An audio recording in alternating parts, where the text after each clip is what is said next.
Hey guys, Zero here again with a review for you this time. Oh, an unboxing slash review, mainly review, because I've seen this product before and I'm sure most of you have as well, but I wanted to share this with you. Recently got over to my local gaming store, Games Plus, out in Mount Prospect, Illinois. I love these guys, especially considering everything that's going on with the world today. They were able to help us out, get some product, to us really quick. So appreciate you guys. But let's take a look. I picked up an old set here. This is the Dungeons and Dragons Dungeon Tiles Reincarnated. Yeah, I've been intending to pick one of these sets up for a while. I just haven't had the chance, and it just kind of wasn't in a priority range.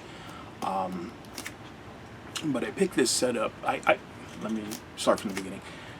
I actually own the original version of these sets, all of them, all the ones that came out with 3.5 or 3.0 and 3.5. I picked them all up, and they work very well. I use them all the time religiously. I mean, they're my go-to mapping system for Dungeons and Dragons. I use my gaming mat as well from ChessX, but this is my gaming go-to when it comes to quick fix maps and especially homebrew on the spot maps. But I picked up the Wilderness set again because from what I was seeing, there are some new pieces in here, new tiles, some, not a lot, but they also revised the format of the tiles. So they made them brighter, and they also printed the square grids a lot brighter. So let's get over to the table. Let's take a look at this thing, and let's see if there's a big difference. And I'll give you my opinion on the whole thing, because like I said, I've had these tiles for years and years and years and years and years. So we'll go over and take a look, and I know what they feel like and all that stuff, so I'll be able to tell you whether or not it's the exact same product. Alright guys, sit tight.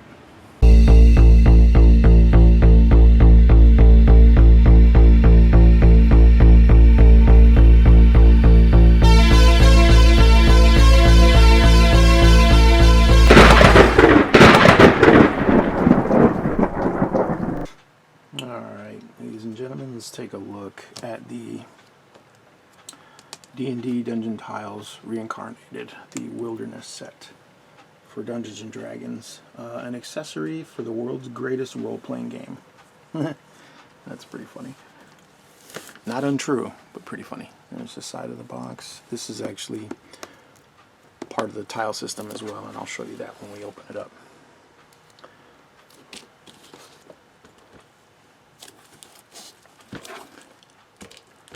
And again, like I said, I have the original Wilderness set. There was actually, this is supposed to encompass a couple different sets that were categorized as Wilderness eventually. They originally didn't start off as Wilderness, not all of them, and then they put them in there because they had like the grassy bottom background or whatever. Let's crack this open and take a quick look.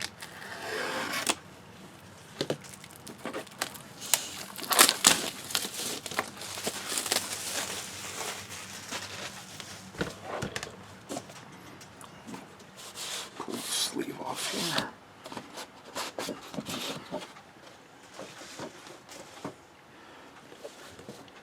And here's your first tile. You can see you've got a tree, some rocks, and mainly grass. It's a pretty big tile. So you've got it's a 9 by 21 inch tile, the rectagon, or rectangle. And then on the bottom, you have another tile. Same thing.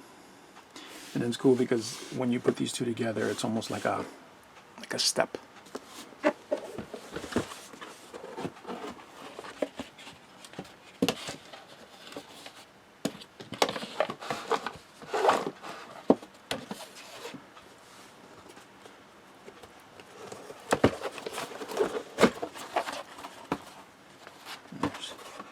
Second,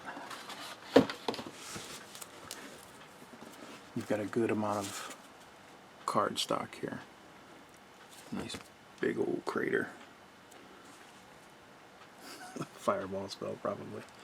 Or who knows, maybe a cannonball. Let's see if we can zoom in a bit here for you guys.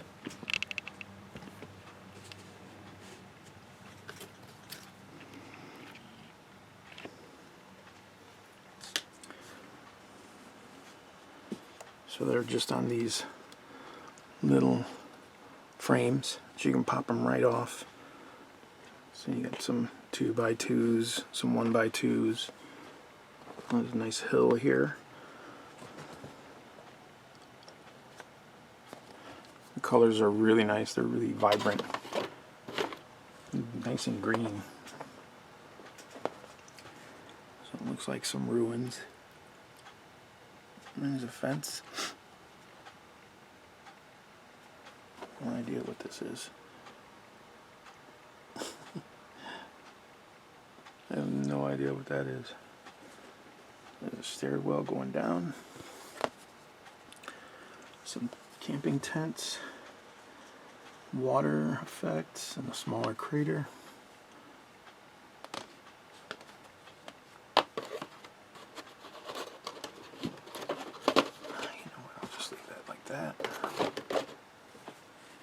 Nice big field and a trench, river, a nice campsite. That's cool. I was gonna pick up a separate map for the campsite, but that's cool that that actually came with one. I don't remember that being in the original set, but I could be wrong. Nice little pond there, or I don't know if that's, you can consider that a pond. It's kind of small. I mean, I guess he could drown in there.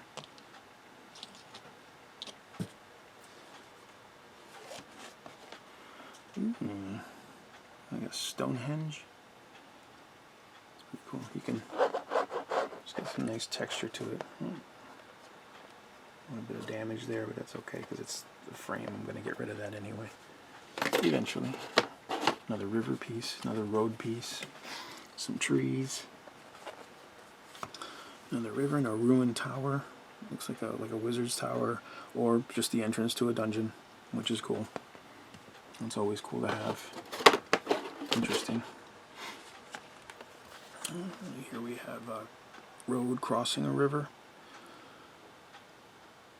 But you know, and I get it, like it makes sense. It's basically for reference, but look, I mean, he can literally just be like, but you know, we've got another body of water here, small little, I don't know what that is. I can't remember what these are called. I want to say bluff, but I could be wrong. It's interesting, a nice rock formation, the same as the water formation. And you can tell these are like some kind of cartography program. You know what I mean? You can see the way it's designed on the edges here. It's computer generated, a computer generated feature. You can see it here too. You know, like this looks pretty cool. You know, but you can definitely tell that these are generated features. Which, I mean, it is what it is. It's providing a function in the game for you. Less drawing you have to do as a DM. There's some nice pieces, nice big square pieces in this set. There's another ruin, or not even. That's actually pretty intact. Might be just a, is it like a watchtower? A keep? This little boat, because you know, I'm surprised they don't have that on water. Statue. Oh, there you go. I spoke too soon. And there's a statue fixed. And just a nice rock formation with some water. That's pretty cool. I don't have this tile at all. I know that for a fact. So as I said, some of these tiles are new or redesigned. Some are old. So this is the top part of that other keep. That's cool. Nice little balcony area. Oh, now that's a bridge. Now that's a bridge. you know, Buckleberry Bridge.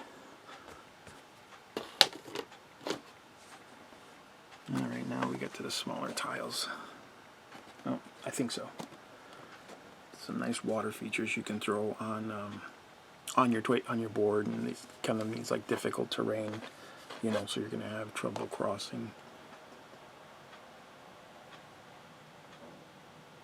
I guess this is like supposed to be deep, and then this is stuff you can actually step on, but with difficulty. This is a bridge.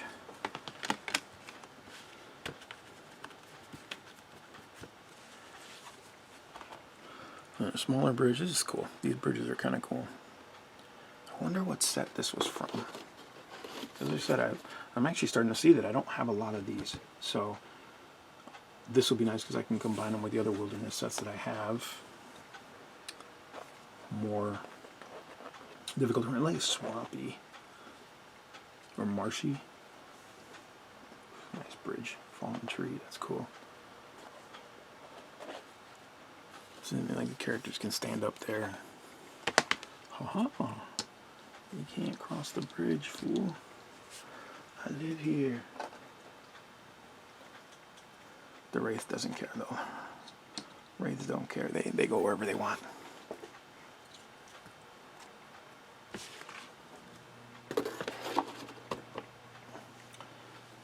Oh, nice ruins. A statue there, a well, which is also another great dungeon entrance, secret dungeon entrance. Got a little grove, like a druid's grove, kind of. Some sacrificial altars or stone slabs. Because that's hewn. That's not just natural stone. That's cool. Trees, more trees. That's nice. Makes it interesting to traverse. And I mean, this isn't for like passive theater of the mind role playing, right? This is literally for laying down when the characters are encountering something, right? So I don't build maps just to have maps on the table. I build them when there's an encounter and for an encounter. I don't. Otherwise, there shouldn't be anything on the table because you know you suspend more disbelief the longer these are just sitting there waiting for something, and the players are constantly looking, waiting for something to happen, and that's not a good thing.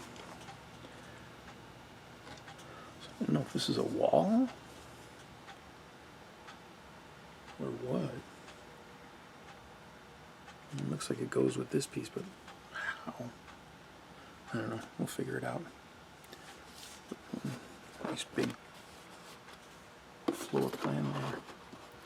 Ah, the desert. I know I have some of these, but these are cool. Different type of wilderness. So you get the palm tree, water spring, nice big rock, and some difficult terrain here for them to traverse. So it makes it so that they just can't just across. Let's see. More rocks, some more sand shifting sands. Looks like a river. Another rock, some more desert. Very cool, very cool. More sand, which is cool. Can't have enough sand. There's some more river pieces and a little oasis with the two palm trees. And see, this one kind of looks, they look a little fake. You can tell it's a CG. Like that water looks cool, but the trees look a little, because of the grass around them. I mean, I know it's supposed to, obviously there's vegetation there, but it just looks a little, There's more grass. Ooh, nice pontoon. That's cool. You can get the party in to travel, but look how big he is. I mean, his base is big, but him and the Wraith are going to go for a boat ride because they like boats. Nice tent. Some more water area. And I know there's other sets that have more water, or that come with more water. like the city comes with a nice dock and more water, and I'm gonna probably get that too. There's some more sand, shifting sands there. Very cool. More water. Look at that. Very cool.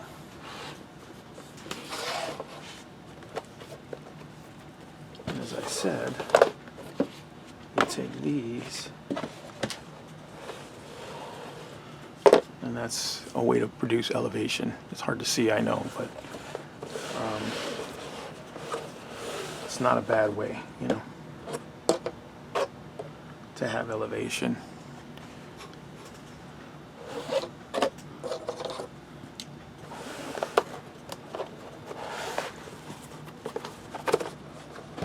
So there you go. That's pretty cool. Definitely, if you can get these on Amazon, pick them up on Amazon. I got them from my local gaming store. They were a bit higher priced, just because of the nature of a brick and mortar store. It's nothing, I don't think they're gouging or anything, but you can definitely get these like at Amazon for like $18 with Prime, minus taxes if you pay taxes in your region or whatever. So I would definitely recommend going there and getting these. They're great. And these themselves, like when you bought the originals, they were in packets, like small packets, almost like a module size packet. So you only got like 3 to 5 tiles with certain, things on them. This is why I said like this is the culmination of like 5 or 6 different sets. So these are kind of nice because you're getting a whole bunch of them in one box for a really good price. You could even get a couple at the cost of this, you know what I'm saying? And you could have a really nice setup for dungeoning and for mapping out your dungeons and stuff like that. Like one of my buddies does Dwarven Forge, and we all love Dwarven Forge, but it's just the financial investment is high and the functionality is not as versatile as I think these. I mean, they're almost pretty much the same, right? They're all square tiles and whatever. But that whole 3D thing is just, it's cool. It's just, I don't know. I mean, I guess if I had the money, I probably would have Dwarven Forge, so I can't really complain. I can't really say anything. And these are not a necessity by any means. They're great for dungeon masters who don't, and this is not an insult, but say, you're a dungeon master, but you don't have any crafting skills, this is great for that. This will alleviate that itch, right? Because, you want your games to be presentable, you want them to be fun, you want your players to enjoy the experience, right? And these kind of things just enhance the experience, in my opinion. And I mean, not if you're playing Theater of the Mind, then obviously you don't need this, and it's not worth an investment. But if you want to add something to your game beyond Theater of the Mind, this is worth doing. Now, that being said, if you are a crafter, then you already know where I'm going. You don't need this at all. You can craft your own tiles. You only need, you don't even need that. You can spend $1 at the dollar store on foam core and literally make tiles out of these. I can clip that right there. There's 2 tiles right there. You know what I'm saying? Like it's that easy. And I know people who are doing them, right now from our Tabletop Dungeoneers Discord server. You can check out some of the guys there. They're crafting their own tiles. Some of them are even 3D printing their own tiles, which, for the cost of a spool of filament, you're still saving a ton of money. Like you could get a spool of filament that's cheaper than this and print out probably almost as many tiles. Maybe not as much because there's a lot of tiles in here, but you could get a nice size 3-dimensional tile dungeon setup. For an example, if you guys get the chance, check out my buddy's channel, my buddy JD. He has, it's a critical YouTube channel, and he's part of the Tabletop Dungeoneers. He is actually printing out 3D tiles, and I don't know the actual creator of the tiles. I'm not sure. I'm sure he'll tell you in the videos that he does. But check him out. Also check him out if you want to, if you're on a budget and you're DMing and you're getting started, or you're playing and you want to play, but you just can't afford all this fancy stuff, check out his channel, because he has a lot of resources on there that are free, if not very close to free, that he investigates himself, because he himself is on a budget. So check him out. Tell him Zero sent you. Like, subscribe, to share to his channel as well as mine. You know, like I said, there's a lot of information out there. We also, JD and I also host a show on Friday nights called D&D After Dark. We have a channel. I'll put the link in the description below so you guys can check that out too. And we talk all kinds of things Dungeons and Dragons. And if you're interested, you can jump on the chat or send us an email at the tabletopdungeoneers@gmail.com. I'll put the link in the description below to give us some topic ideas if you want. If there's something you think you'd like to know about Dungeons and Dragons or would like to hear us talk about, send us an email, man. We'll definitely consider it. And you can also send us feedback for our show on that through that email. If you have a concern about a topic or subject matter that we discussed, just send us an email with your concerns. I will put the Tabletop Dungeoneers logo right there. And then, like I said, I'll put the links in the description below, and you guys can go and check us out there. And again, thank you guys for watching, and I appreciate you.